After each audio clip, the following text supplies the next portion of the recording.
Alltså fy fan vad det regnar alltså. Jag vaknade av det här. Klockan är typ 10 på morgonen.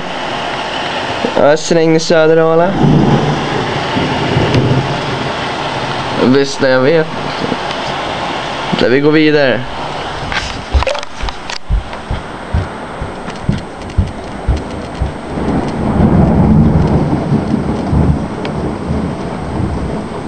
Oskar som fan alltså. Hoppa till.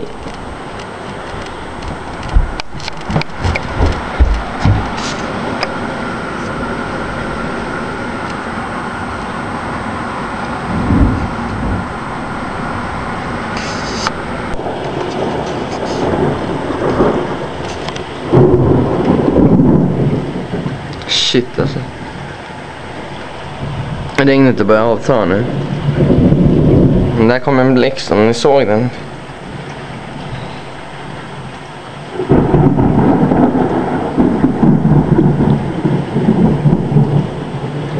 Yeah. Vad är det så här väder är i södra? Man vaknar av där. Fan vad skit. Klockan är 10 på morgonen.